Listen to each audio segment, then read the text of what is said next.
Ceriann lives in Cardiff with her 2 children. She has a depressive disorder and hypothyroidism, which also mimics the symptoms of depression.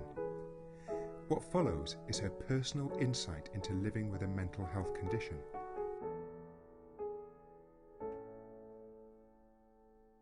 I think people perceive me as a confident, outgoing person, but I'm not that confident, and every day is a different day. So a good day is a good day and a bad day is a bad day, but I don't know when they're coming or when they're going to happen. So it can be quite a roller coaster of a life. So I enjoy the good days and live through the bad days. In effect, I've self-imposed my life on myself because of my impairment. I haven't put myself in a position to be discriminated against. I've taken that out of the equation by choosing short-term contract jobs, so that if I do get ill, I can leave. It's led to, I have very good friends, but I limit what I tell them because of it's such a personal and intimate thing to tell people. And I can remember my mum taking me to the doctors when I was 12 and saying there's something not right, is it puberty? And he just gave me antibiotics for acne. So that'll be it, that'll sort it out.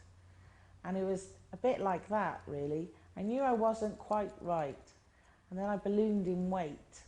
And, there was all sorts of issues, and I was so tired. And, people say, oh, you're lazy. But looking back, and having spoken to the medical people, quite possible that my thyroid was broken then because of the symptoms I was displaying. But when I went back at 16 to see another doctor, I was given water tablets to help cope with the weight. And it was just never quite, I was never quite the same as other people, even in the thoughts I perceived to them. And I just wanted to be like everybody else, but I just couldn't. I just didn't know how to. And so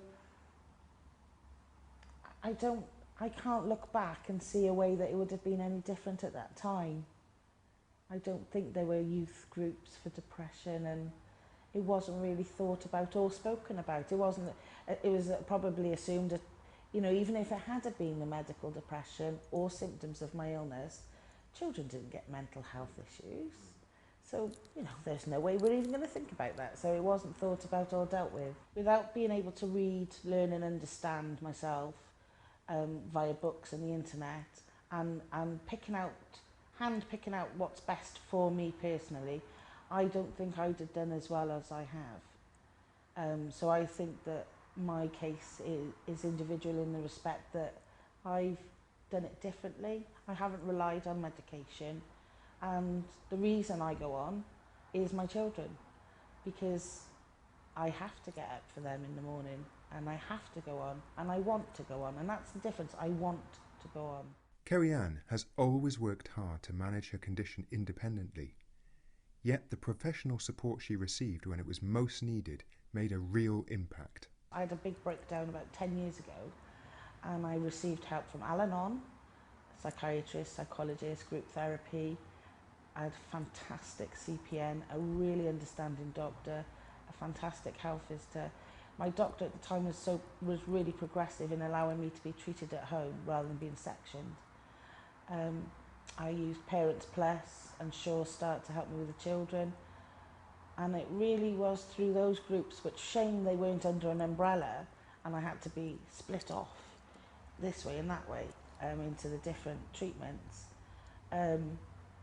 But that really was, for me, the first time I'd ever received comprehensive treatment and learnt about my illness, how to deal with it, what my triggers were, when to recognise them, and from that, and then further educating myself via the internet and books, I've learnt how to cope with my illness and how to live day to day and enjoy life.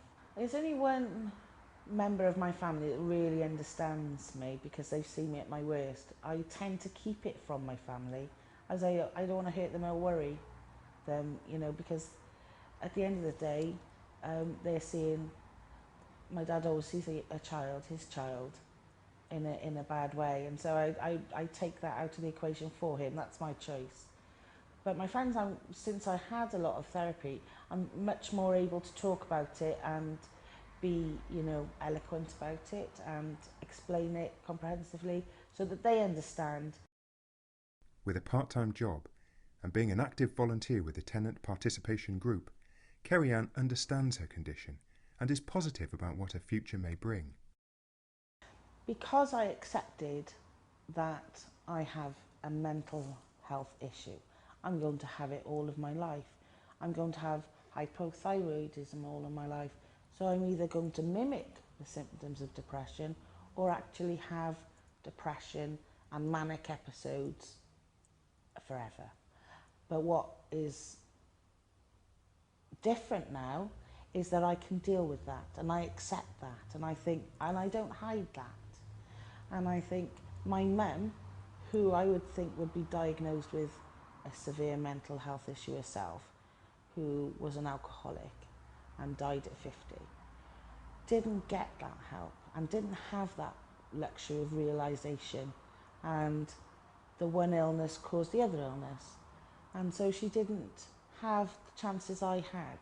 People perceive it as a weakness to have a mental illness, but you must reach out. You can't suffer alone, and that's the horrible thing about this disease, is it makes you alone and it takes that away from you.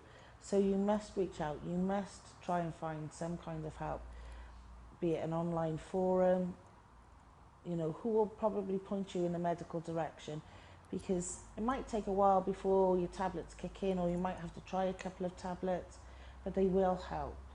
And that will lead you on to other therapies that may solve the original issue, that will calm things down, because when you're in this depressive state, everything seems so huge.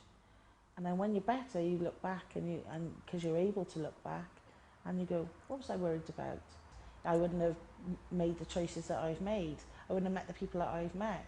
And even though I haven't had the classic well-paid 9-to-5 job, I've had a job that is, I've met such interesting people, and I meet people very much like myself in, you know, the sort of, I don't want to say lower end of the world, but in the difficult times, and I meet a lot of those, and I can empathise and deal with them, and they understand me. My personal hope for the future is that my children don't have it, so that they can have what's perceived as a normal life. But if they do have it, that I've taught them enough skills and acceptance to be able to deal with it and still have a good life.